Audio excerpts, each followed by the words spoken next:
Welcome to the Trade Show podcast, the home for conversations with global leaders in the trade show and events business. Our show will bring you face to face with experts who speak about the possibilities and trajectories of this $50 billion industry. I'm your host Shubhanjan Sarkar, founder of Pitchlink, the next generation visitor engagement platform where our mission is to make conversion easy. Welcome to the 8th episode of the Trade Show podcast. Today we have with us Nancy Drapeau, Vice President of Research, Center for Exhibition Industry Research, CEIR. I see again in this new study series is the enduring value of face-to-face engagement at trade shows.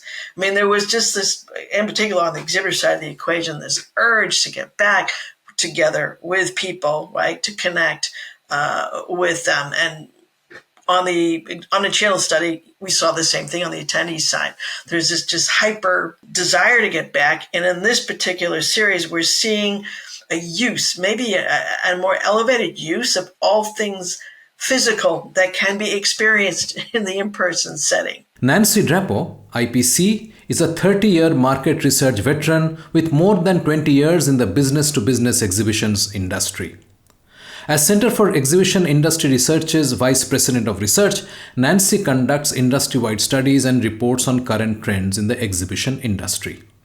In 2019, she was named to BizBash's 1,000 Most Influential People in Events list. She holds a BA in Government from Georgetown University and a Master's in Advanced European and International Studies from the Européen Institute in Nice, France. She is an AC Nielsen Burke Institute trained focus group moderator. She is a well-respected industry speaker and a member of the Industry Insights Association with IPC certification. She has served as a member of the Events Industry Council's Research and Advocacy Task Force. She lives in Maine with her husband and a border collie named Moxie. Now, on to this insightful and informative episode with Nancy Drapeau. Nancy, welcome to the Trade Show podcast. I'm so happy to have you here because it's very rare and you're the first research scientist that I'm talking to who is really looking at the data. Okay, I've been talking to leaders. I spoke with Marsha. That was a great conversation. I don't know whether you got a chance to hear it, but I think I'm really excited about this chat because I think the kind of reports that you are putting out are very, very critical and important. And I am super excited to have you on the show. Welcome. Well, thank you so much. And it's a real pleasure and privilege to be here. Thanks for inviting me. Of course. I'll dive right in. The first question is, can you give us a quick overview of the index report? Sure. Well, the index report has been published since 2011 was when it first got published in its current iteration. And at the time, Dr. Alan Shaw was the economist. He retired last year. And since then now, Oxford Economics has taken over the analysis of that. So what it does is it's like the Dow Jones Industrial for the trade show industry here in the United States. And it tracks 4 metrics: number of attendees, professional attendees, net square footage of paid space, number of exhibiting companies, and organizer gross revenues. So those metrics are tracked over time using time series and the like, and it provides a forecast outlook. So in essence, it gives an indication: is the industry growing? Is it contracting? Is it expanding? And if so, how so? It was actually a very important resource even for the Federal Reserve would check in with us because our industry has been a gateway or is seen as a gateway to the U.S. economy. And so during the pandemic, they would check in with us to see how is our industry performing. So in essence, it's a very highly well-regarded resource in different settings. And so what we see right now in terms of the performance of our industry, it's in process of recovering. In the first half of this current year, we're down, we're still not back to pre-pandemic levels. We're down still like around 9% compared to 2019.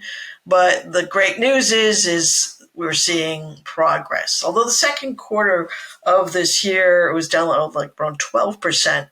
So there's a bumpiness, but over time, that line is pointing in the right direction.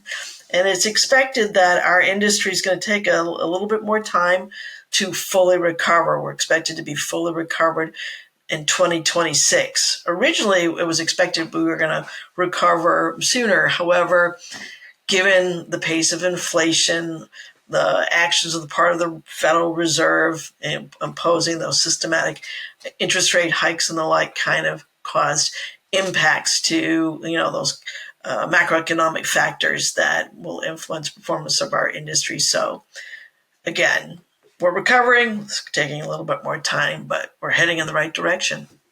And do you see a difference in the recovery based on the industry? For instance, is technology fully recovered and agriculture not so much? Because what you're telling me, I assume, would be the average of the entire industry. Are any sectors ahead of the others? Yes. One sector that's been on fire is transportation. I mean, it's fully recovered. I mean, it's really fully recovered. It's like over almost 18% higher in the current year than in 2019. But some other sectors are suffering. But the bulk of them, again, pardon me, are still in process of recovery.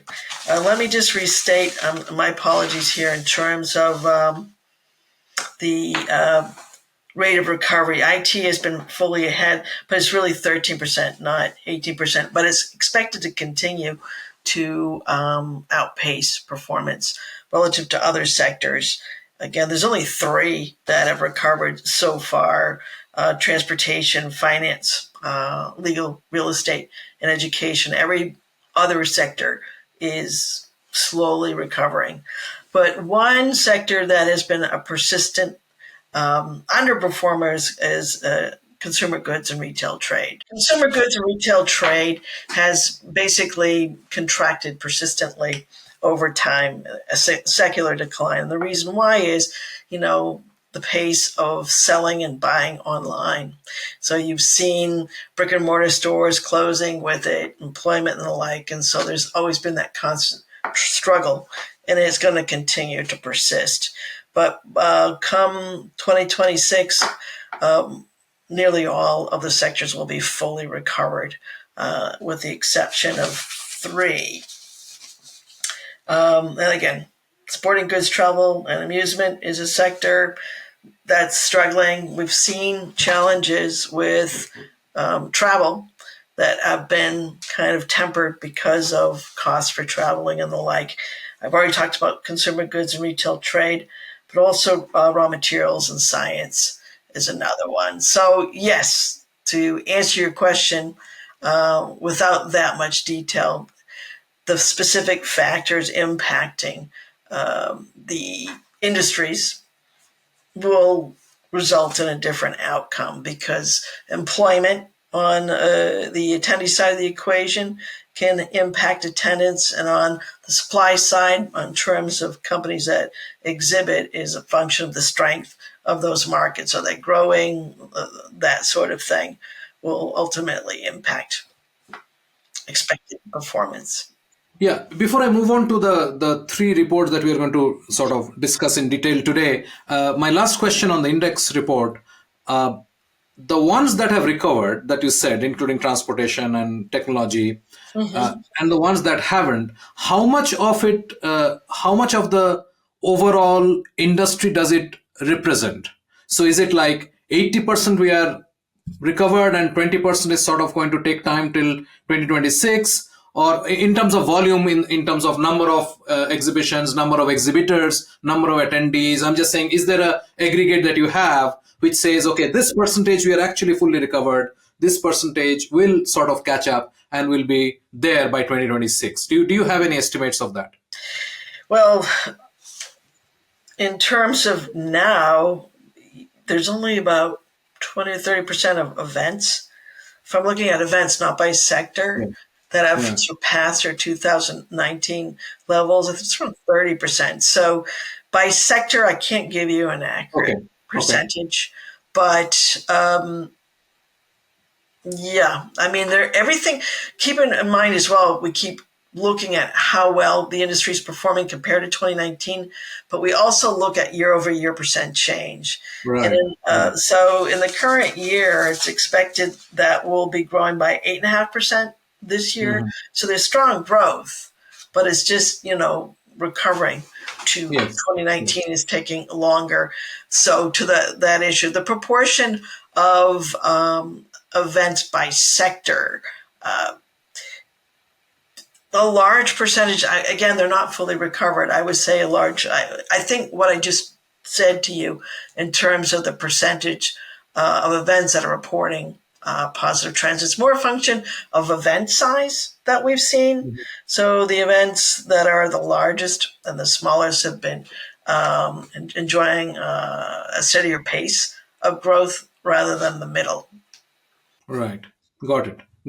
Great. Thanks a lot, and we will come back and revisit the index report at some point in detail, your time permitting. Let's talk about the attendee exhibitor engagement report, which has been coming out, and we have got 3 out of a planned, I think, 10.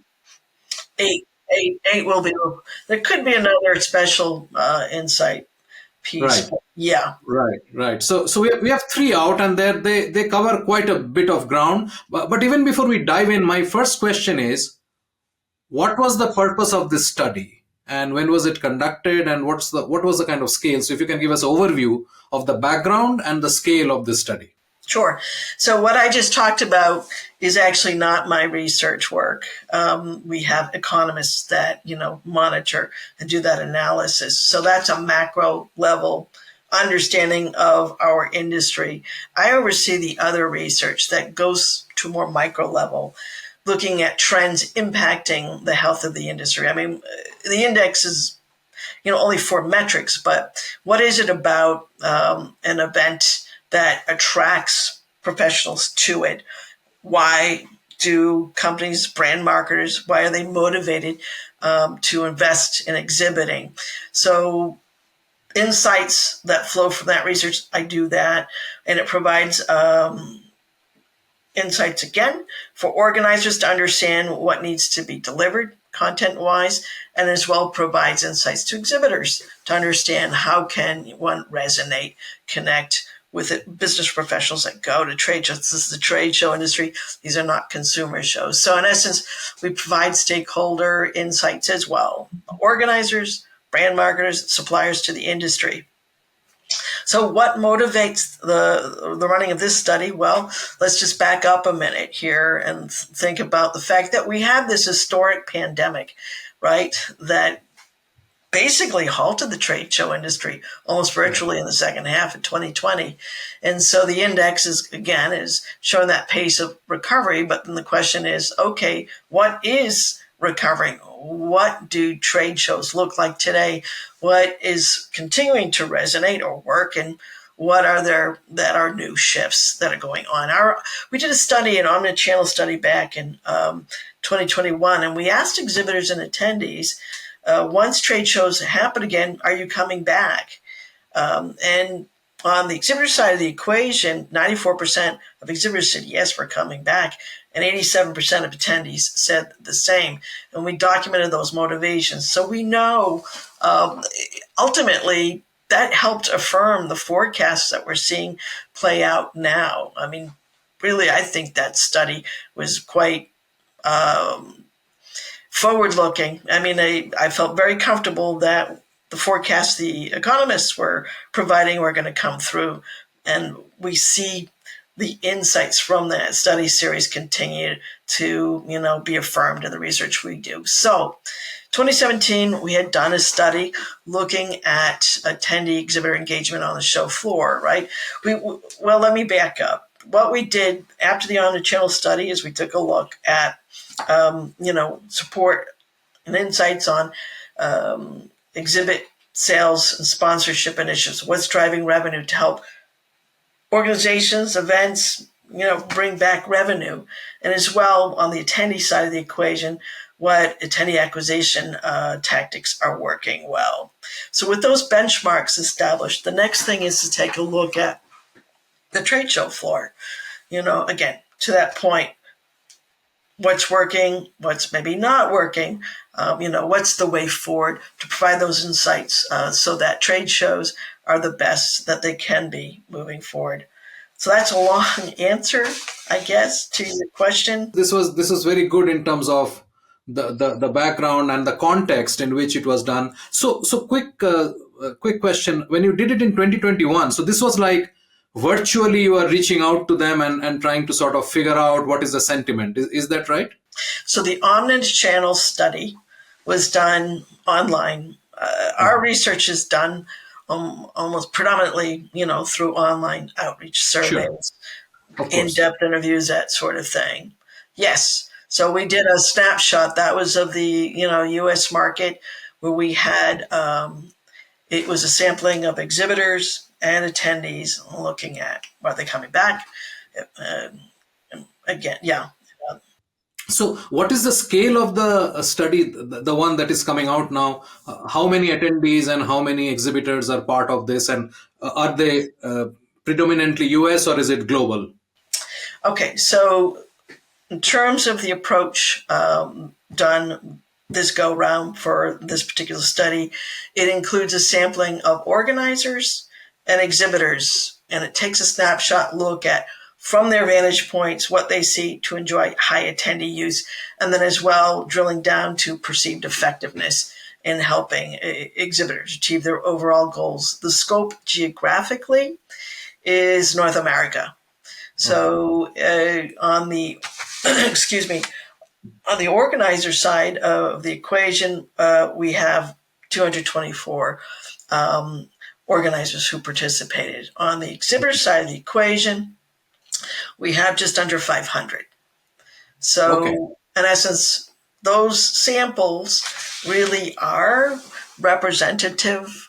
I drew everything in my, as best as I can, leveraging the relationships that CEIR has with associations. So for example, on the organizers side of the equation, IAEE, Canadian Association of Exposition Management, Society of Independent Show Organizers, Amprofec in Mexico, PCO, as well as known trade media publications, Trade Show Executive, and North Star Travel, MPI. So we have all of these relationships, and through that we invite those that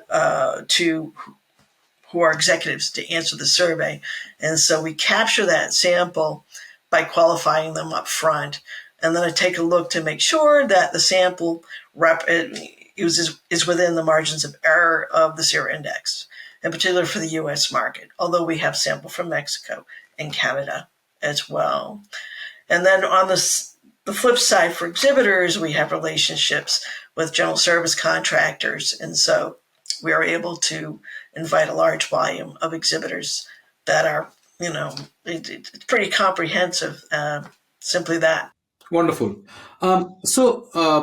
Let's touch upon the main findings of the three reports that we have. I mean, just for the benefit of our viewers and listeners, there are three reports that are out. The first one is about exhibitor in-booth tactics, people, product, learning, and other strategies. The second one is balancing digital tactics, show services, and DIY marketing and exhibitor success. And the third one, which is out just now, is how exhibitors evaluate outcomes. So I think they're pretty comprehensive in terms of what they have brought out. So what are the main findings overall from the three? And then you can choose and dig into each of these. I leave it to you to focus on what you think are the interesting bits of these three reports.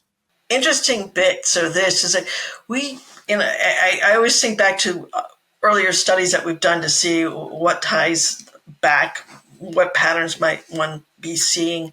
What I see again in this new study series is the enduring value of face-to-face engagement at trade shows. I mean, there was just this, in particular on the exhibitor side of the equation, this urge to get back together with people, right, to connect with them. And on the channel study, we saw the same thing on the attendee side. There's this just hyper desire to get back. And in this particular series, we're seeing a use, maybe a more elevated use of all things physical that can be experienced in the in-person setting, right? It's continuing. I thought maybe things would settle down, but that's one kind of surprise for me that I don't really see. Now, again, this is from the perspective of organizers and exhibitors, but they're identifying, many aspects of attendee engagement, overtures, tactics that are effective or enjoying high attendee use. Again, attendee exhibitor engagement, it's the heart of any trade show, right? Right. I mean, it's bringing people together to connect with each other and to engage with the products and services that are being promoted. It's just another affirmation that the perception of the trade show channel to achieve business objectives as a buyer and as a seller for those companies that need to integrate face-to-face engagement in their marketing and sales processes, it continues to deliver. So this report series really provides the insight specifically on what to do, what to focus on to be the best outcomes or achieve the best outcomes as you can today in a post-pandemic setting. So that's the overarching one finding. In terms of specifics, I kind of want to start on the third report that, and the reason why I say that is that really this report series aims to support the needs and objectives of brand marketers to invest wisely, maximize their engagement outcomes. And ultimately, the rationale here is if you enjoy high attendee use among attendees, you're enhancing the attendee experience or delivering more enhanced value. So what we find is that large share of exhibitors do evaluate their outcomes, over 88% do. They do so real time while the show's happening and post-show. But the most exciting element for me is that their attendee engagement tactics are aligned to help maximize the ultimate goals for exhibiting. So we know in this study quantifies yet again that the top three objectives for exhibiting are sales lead generation, branding, and then relationship management. And so in this study, and the report details the specifics that a very high percentage, over 96% of attendees say that attendee engagement aims to, positively influence those outcomes. And there's a number of specific key performance metrics for sales lead generation, branding, and relationship management that are found to be effective. Attendee engagement tactics are effective in positively influencing the outcomes of their investments. So in essence, I will be lecturing again at an upcoming conference attended by exhibitors to help them think and become disciplined about the importance of being very thoughtful about strategically investing in one's exhibit program, tying it specifically to the outcomes. What sales leads goals are you looking to achieve? What marketing objectives are you looking to achieve? What does success look like? What are those key performance indicators that you're looking to achieve? And then plan your attendee engagement tactics to help maximize the outcome against those goals. It should all be connected, right? It's critically important for companies to invest wisely because exhibiting at trade shows is not the least expensive marketing channel to participate in, right? So it provides a lot of good detail to help guide companies with their exhibit program development. It's time for a short break. Stay with us. After the break, that second report delineates the various services that are available, and to invest according to whether if one's intention is to generate sales leads, what one might invest in for pre-event marketing, on-site marketing might be different than if one's looking for, I don't know, a general brand splash of one sort or another. You are listening to a BizCast audio original. Podcasting is one of the fastest growing content marketing avenues today. We can help you exploit this largely untapped marketing opportunity. We can craft your audio strategy and leverage the wide reach and easy streaming capability that smartphone penetration provides. It is powerful and personal. Talk to us to find out how podcasting can help you build your brand and reach out to target audiences. Welcome back. I'm Shubhanjan Sarkar, your host for the Trade Show podcast and founder of PitchLink, the visitor engagement platform. Let's dive right back into the episode. I have a couple of questions about pre-show and post-show engagement. I always look at trade show engagement in three parts, which is the pre-show, at-show, post-show. And I will come back to how much of that has been covered. I'll come back to that. But would you like to touch upon some highlights of the report 1 and 2 as well? Sure. So talking about why companies exhibit and the fact that attendee engagement tactics positively influence outcomes, and to do that strategically and with intent positions a company to succeed. But there are show services that can help support the engagement tactics that are chosen. And again, we have that second report delineates the various services that are available and to invest according to whether if one's intention is to generate sales leads, what one might invest in for pre-event marketing, on-site marketing might be different than if one's looking for, I don't know, a general brand splash of one sort or another. The focus might be on activities that can generate the media impressions, the social media outcomes, that sort of thing. So I'm not going to go through the laundry list of things unless you wanted me to, but there's that. But to your issue of pre-event, on-site, post-show marketing.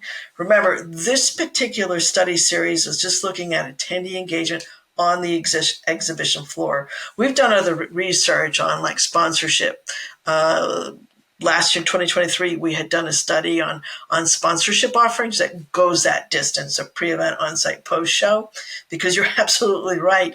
If there's no follow-through, what's the point of the investment, right? But this was just trying to focus exhibitor interests and understanding of what to do before a show to get the right outcomes on the show and what can be done then to further nurture interest and outcomes while the show is happening. And there was another question set that is new that was not in the 2017 study series, looking at do-it-yourself marketing initiatives that exhibitors engage in. It's fascinating because if you take a look at the show services, the event marketing options that are available through a show compared to what exhibitors do on their own, there's an interesting level of complementariness to it. However, there's a couple of areas where I've encouraged organizers and exhibitors to consider how you can better collaborate to maximize the outcome. In particular, for example, social media influencers. Pre-event, exhibitors are using them, which I think is kind of exciting. I don't think our marketing approaches for events necessarily uses that strategically enough, but the exhibitors are doing it, right? So that's kind of cool. Or as well to the issue of driving invites through you. Well, you're somebody who's in broadcast, you're in media, to the whole issue of those social media outlets, video. Exhibitors are using it. So there's, I think, a tremendous opportunity here to, again, make participating in a trade show and events more by collaborating with exhibitors, making that trade show experience more leveraging what their exhibitors are doing online through their own independent efforts, not trying to do everything, but let user-generated content be a bigger part of an event while it's Right. happening, or and post-show too, as you right, yeah. Yeah. So Nancy, I have one specific question, whether there is any data that you have found. See, when I talk to exhibitors, they typically talk of a spectrum of people who come to their booths, right? So these are starting with people who will come, sort of look at what they have displayed, and the moment they're approached, they will scuttle away because they don't want to do a conversation. And to the other extreme, where there are people who are very mindful about coming to this booth and having a conversation because they already have possibly identified them, or there is a pre-existing relationship, and they are there to actually use that time to get more information and get clarifications and so on and so forth, right? So there's a one is deeply engaged, other is absolutely not engaged, or coming to pick up the swag or the t-shirt or whatever you're giving away, right? So my question is, do you see any method being applied to actually set up meetings for people in the booth, which is like, it's sort of like how I and you meet, right? So I reach out to you, say, okay, Shubhanjan, I can meet you on such and such day at such and such time. I send you a calendar invite. I know I'm going to meet you, and we both sort of get together and we speak, right? So do you see anything at all happening during the exhibition for this, for this? Well, again, it depends. Why is the company exhibiting? So if relationship management is an objective, a top-ranked objective, they should have a whole game plan in regards to that, where they're doing, setting meetings up in advance, game plan as well to facilitate, those walk-ins that might happen organically, positioning of a booth, how a booth is set up might bring more of the right attendees into a booth rather than those that are just tire kickers or looking for free stuff, that sort of thing. Yeah, that's kind of like a best practice, 101 best practice, right? You want to make sure you're doing that. But how do you set up those meetings? Now there are digital tools that can help facilitate that.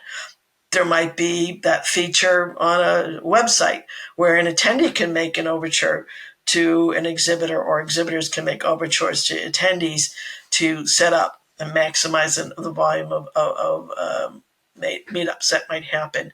The mobile app that is active at shows is another vehicle that can become used. Now, during COVID, virtual events really made perhaps that expectation of attendees and exhibitors having that free interactive ability to text with each other has been out there. Events are using that to varying degrees. And in this attendee engagement study, a surprise is that in terms of the mobile app, exhibitors that have used it and integrated it into their attendee engagement, only 35% said that it enjoys high attendee use, which kind of threw me off.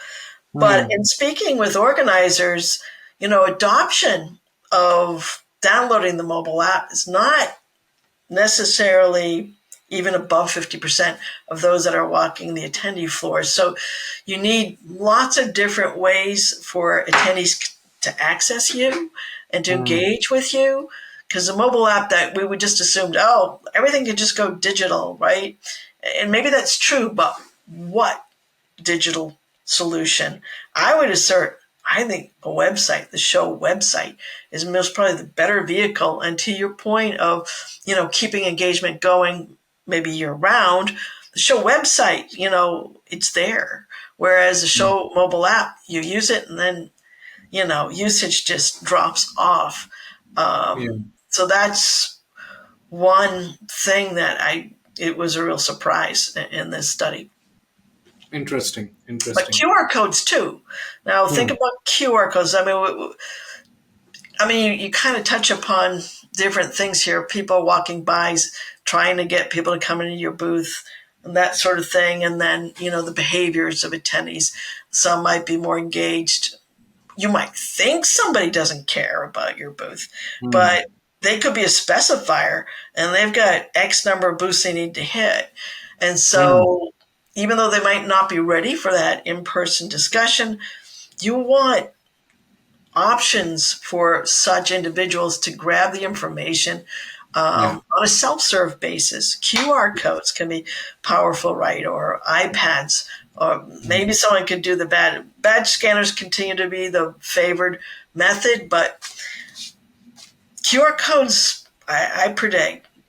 Email was kind of like, I call it the digital duct tape. You know what duct tape is, right? Even though people keep saying it's dying, it's still one of the primary methods for communicating. QR codes. QR codes are, and in speaking with organizers, I encourage them, think about the placement, like sales lead generation. Exhibitors should maybe have a QR code. Someone can just, take that snapshot, but as well, there's a new product showcase or some kind of demonstration area. How can you help support exhibitor interest and sales lead generation? So there's a lot of opportunity in that regard. And as well, one other thing to the issue of how people shop. We're in an omnichannel marketing world, right? And again, someone there are like 7 stages to the customer continuum, right? I need something. I don't know what I need. I got this problem. They might be walking the show floor and then they start discovering things. So that's really preliminary, but they might be hunting and they might get to that, awareness of options, brand comparison, but they might want to buy. Now, I've been monitoring this for quite a bit. And what I've seen is millennials, Gen Xers have wanted to engage with exhibitors at a higher rate, even at the moment of purchase. And I suppose, what does engagement mean, right?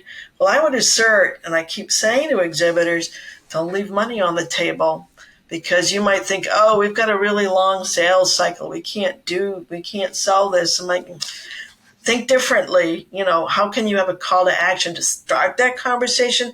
You might, while one's competitor might, take advantage of that interest, because Gen X millennials want what they want when they want it. I want it now. And so I think that's a tremendous opportunity. I think younger generations are going to use the trade show channel more efficiently, strategically. I personally find it exciting because maybe trade shows will get more credit for purchases that are generated. There might be a touch point, but anyway, if you can track that connection to the QR code. Yeah, makes sense.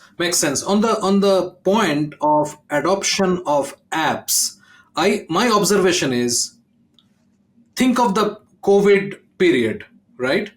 What really happened?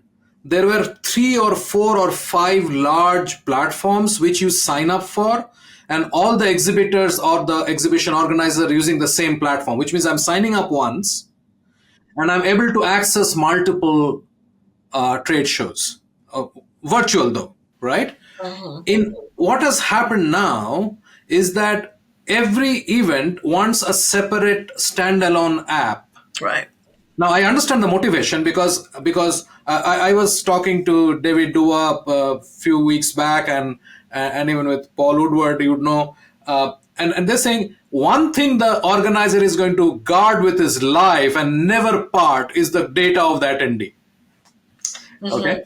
Yeah. So I understand the motivation of, okay, my app, I keep it controlled and all is inside, but there is a huge amount of friction. So if I'm a guy, attendee who is going to 5 different exhibitions over the whole year, it becomes a pain for me to have 5 apps to start engaging with exhibitors in 5 different places, right? So I think one of the reasons, I don't know whether this is something that has come up and already, but this is my guess. I'm just adding to this conversation, that one of the reasons that we are doing it is that this whole idea of having independent standalone apps don't cut well with the attendee. It may be good for the organizer, it's not good for the attendee, and which is why the adoption is so low. Well, there's only so much room.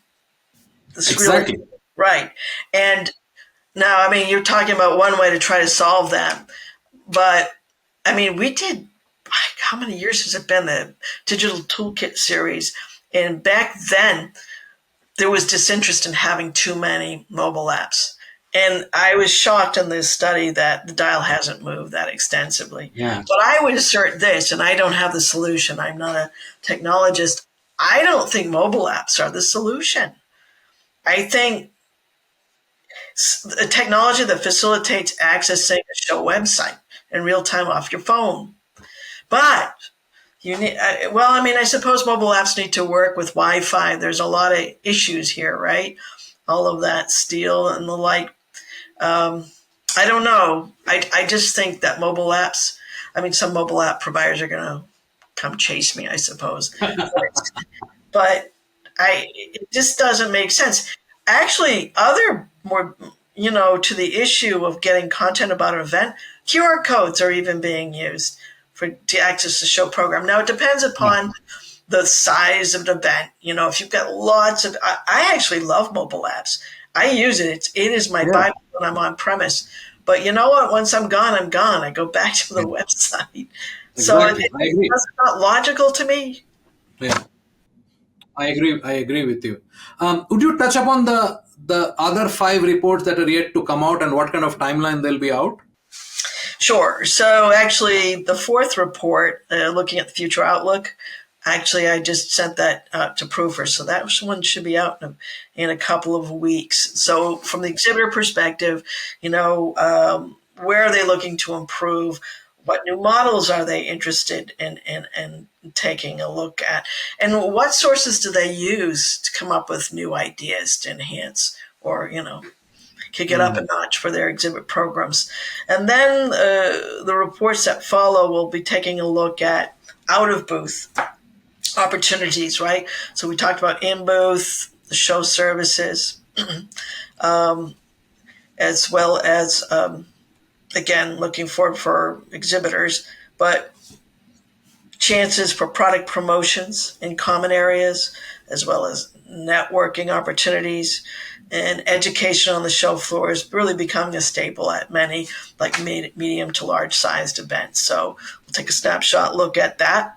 And then as well, from an organizer perspective, how do they evaluate the outcomes of attendee engagement offerings and their outlook for the future in terms of new models and enhancements moving forward? So there's a lot there in terms of timing of when. I'm trying to get these reports out as quickly as I can.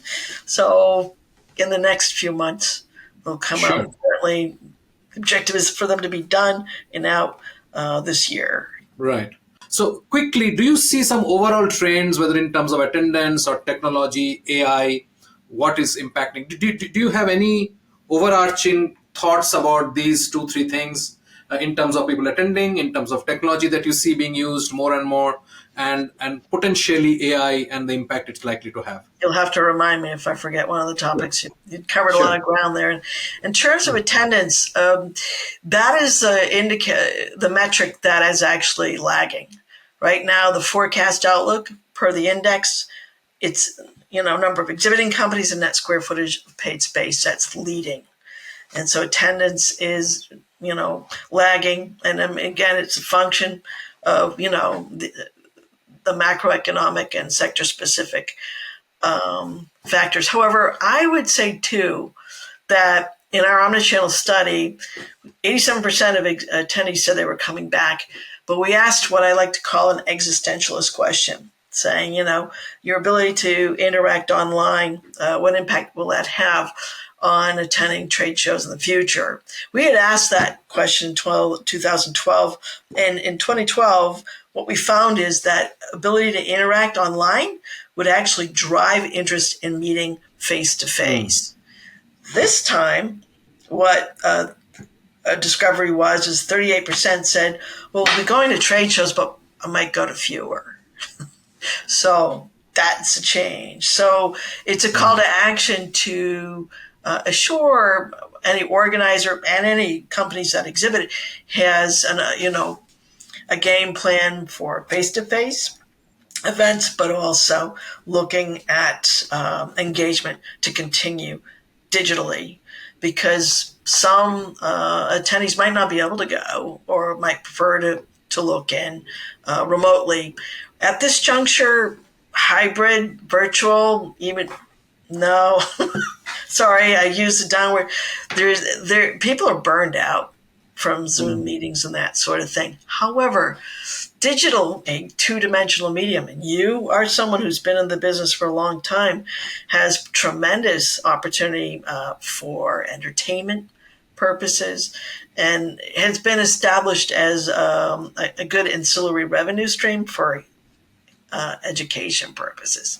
So that's what I see with attendance. Attendance, I think the quality of attendance is going to, continue, and I will just watch closely to, what happens moving forward, because that one question keeps me wondering as we see that if attendance trails, what does that mean?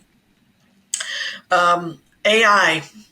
Well, AI's been used. You got mobile apps, you got matchmaking features, you got chatbots, so that's been around.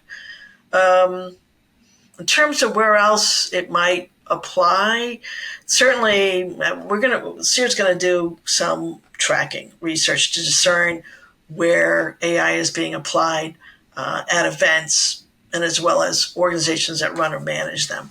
So that's something we're going to take a look at next year. Well, there's a lot of places it could be used. But I mean, as a researcher, I don't want to say how many years I've been researching, the fancy word AI, I've used IBM SPSS for more decades than I care to admit.